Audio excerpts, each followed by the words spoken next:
잘 계셨죠? 이제 첫날 같이 나눔 할 수 있어서 감사하고 오늘은 둘째 날 같이 여러분하고 고난주간 말씀을 좀 나누려고 합니다. 저도 이렇게 열심히 쓰고 있어요. 여러분들 말씀 써본 적 진짜 오래됐잖아요. 열심히 쓰시고 어제 영상을 봤더니 제가 발음이 정말 안 좋더군요. 그래서 오늘은 발음을 신경 써서 영상을 제작해 보도록 하겠습니다. 오늘은 이제 둘째 날 말씀인데요. 주일날은 예수님께서 예루살렘 성전에 들어오셨고 또 월요일에는 하루 종일 성전을 깨끗하게 치우시는 사역을 하셨습니다. 화요일은 좀 많은 사역들을 하셨어요. 그래서 이제 뭐 몇 가지를 꼽자면 과부의 두렙돈 아주 작은 우리 지금 화폐로 따지면 한 300원 정도 3,400원 정도 되는 돈밖에 안 되는데 또 돈이 얼마 없으니까 이 과부가 이렇게 해서 헌금을 했었겠죠. 근데 그걸 보시고 저 과부가 가장 많은 헌금을 했다라고 칭찬을 해주시고 또 복음도 전하십니다. 그리고 예수님께서 한 알의 미랄 비유를 하시면서 예수님이 죽으실 것과 또 믿는 사람들이 앞으로 어떻게 살아야 될지에 대해서 미리 좀 말씀해 주시기도 하고요. 또 예루살렘이 멸망할 것이다 라는 예언도 하십니다. 실제로 이스라엘 성이 예루살렘이 완전히 돌 위에 돌도 없이 전쟁을 인해서 또다시 무너지는 일이 벌어지거든요. 등등등 많은 일을 하셨습니다. 그 중에 이제 오늘 같이 잠깐 볼 것은 그 당시에 종교 지도자들과 함께 나눈 이야기입니다. 사실 이야기라기보다 이 종교 지도자들이 예수님한테 시비를 걸어온 것이죠. 왜냐하면 예수님께서 예루살렘에 오셨잖아요. 이 예루살렘이 어디입니까? 자기네들 생각에는 자기 이제 홈그라운드라는 거예요. 사실은 이제 그 주변 여기저기서 갈릴리 바다부터 시작해서 여기저기서 많은 대제사장들 율법학자들이 가가지고 뭐 얘기하고 했는데 한 번도 예수님을 이기지 못했어요. 그러니까 마치 이 사람들은 이제 그거는 이제 지네 홈이 아니었다는 거지. 어웨이 경기와 같았다는 거죠. 근데 이제 예루살렘으로 예수님이 오셨으니까 홈에 온 겁니까? 그러니까 이제 자기네들이 유리하다 생각했죠. 사실은 여러분 거기 예루살렘이 누구 홈그라운드입니까? 예수님 홈그라운드죠. 착각한 거예요. 어쨌든 그래서 바리새인과 또 사두개인, 또 헤롯 당 이런 사람들, 또 율법학자들 이런 사람들이 이제 모이기 시작합니다. 월요일은 사실은 대제사장들하고 서기관들이 와서 예수님한테 한마디 했다가 바로 그냥 한 방에 KO 당하고 오늘은 이제 또 다른 사람이 모은 거예요. 또 바리새인하고 사두개인은요 원래 서로 앙숙이에요. 서로 그냥 못 잡아먹어서 안 다닌 사람들인데 이 사람들이 뭉칩니다. 예수님한테요. 사두개인은 이제 부활이 없다고 얘기하는 사람들이고 바리새인 같은 경우는 이제 겉에 있는 모습들이 중요해요. 여기는 어쨌든 그런 다른 신학을 갖고 있는 사람들이다 보니까 안 만나요. 근데 모여가지고 예수님을 힐난하기 시작하는 거죠. 예를 들면 세금을 하나님한테 내는 게 맞냐 가이사랴에게 내는 게 맞냐. 만약 예수님이 가이사랴다 그러면 너 그러면 하나님한테는 안 내도 되지 이렇게 꼬투리를 잡고 싶었고 또 하나님한테다 그럼 너 가이사랴한테는 안 내도 된다는 거야? 이게 이런 식의 질문들을 계속합니다. 뭐 부활에 대해서 또 예수님의 권위에 대해서 네가 어떻게 하나님의 아들이냐부터 시작해서 많은 질문들을 예수님에게 던집니다.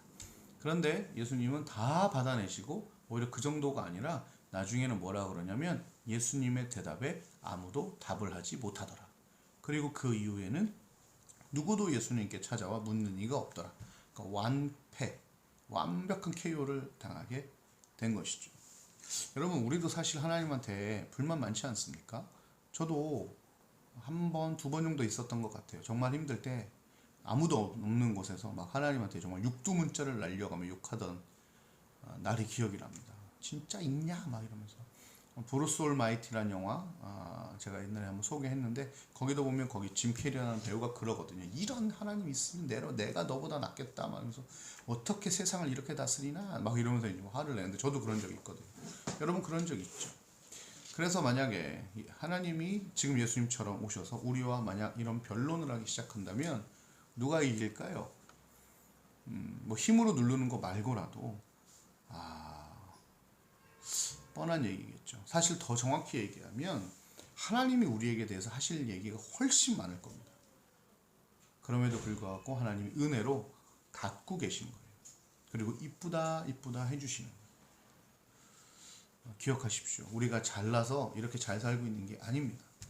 하나님이 우리를 향한 한없는 사랑을 계속해서 공급해 주시기에 우리가 이렇게 멀쩡하게 살아있을 수 있고 지금 요 모습대로라도 우리가 지금 유지하고 살 수 있는 겁니다. 그것을 우리는 은혜라고 부르죠. 날마다 범죄하고 날마다 죄 속에 뒹구는 우리 매일같이 심판받는다면 만약 1시간 단위로 우리가 그 죄를 심판받는다면요 우리는 아마 뼈가 하나도 안 남았을걸요. 1시간 단위로 아마 우리 죄진 것에 대해서 곤장 10대씩 맞는다면요 저희는 엉덩이가 다 작살났을 거고요 저희는 뼈마디가 다 부서졌을 거예요. 그럼에도 불구하고 하나님께서 우리의 죄를 덮으시고 우리를 끝없이 지금까지 사랑해 주신다는 거죠. 이 종교학자들은, 종교 지도자들은 지네가 갖고 있는 알량한 몇 가지 지식을 가지고 예수님을 이겨먹으려고 했던 거예요. 우리도 그래요. 우리가 알고 있는 몇 가지 성경 구절, 우리가 들었던 설교 몇 편 가지고 하나님을 마치 다 아는 것처럼 얘기해서 나중에 하나님 이런다며 저런다며 이렇다며 막 하나님한테 지만 안 된다고 막 하나님 앞에 이렇게 불평하고 불만하는 우리의 모습들을 보게 됩니다. 이번 한 주 힘들고 어렵겠지만 다시 한번 그럼에도 불구하고 그보다 더 높으신 우리를 감싸신 하나님의 은혜가 우리 가운데 있음을 기억하면 좋겠어요. 그래서 이제 우리가 그 예수님을 조금 더 따라갈 수 있는 일이 우리 가운데 있었으면 좋겠습니다. 특별히 오늘 우리가 이제 필사했던 구절 중에 뭐가 있냐면 참 안타까운데 가룟 유다가 예수님을 결국은 팔아먹어요. 이유가 뭘까요? 자기 마음에 들지 않아서 그래요. 이제 예루살렘에 도착하신 예수님이 군대를 모으고 정치인들을 모아서 이제 지금으로 말하면 독립을 준비할 줄 알았는데 웬걸요? 이상한 짓만 하고 있는 거예요. 그래서 가룟 유다가 어떻게 결정을 내리냐면 은 30에 예수님을 팔기로 결정하는 날이 이 날입니다. 근데 생각해보면 여러분 화, 수, 목요일 밤에 예수님 돌아가서 한 3, 4일을요 예수님은 가룟 유다가 자기를 파셨는 걸 아셨음에도 불구하고요 끝까지 함께 하시고 나중에 나오겠지만 마지막 날은 그 가룟 유다를 용서할 수 있는 스스로 자백할 수 있는 기회까지 주세요. 이게 하나님의 은혜예요. 우리가 깨끗해서 하나님과 동행할 수 있는 게 아니라 하나님의 끝없는 참으심과 하나님의 인자하심이 지금 우리와 함께 하기 때문에 우리가 살아있는 겁니다.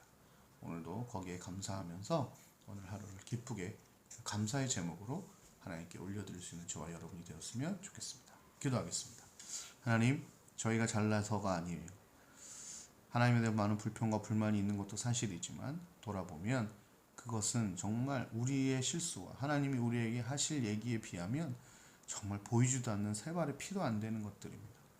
고난중화를 맞아서 종교 지도자들 같이 알량한 우리의 지식으로 하나님을 힐난하고 불평하고 불만하게 넘어서 우리를 지금껏 나 같은 것을 지금껏 사랑하시고 품으신 그 하나님의 사랑을 더 구구절절 느낄 수 있는 이 고난주간이 되게 하시고 내일 하루 그렇게 감사하며 또 오늘 하루 그렇게 감사하며 기쁨으로 살아가는 우리가 되게 하여 주옵소서.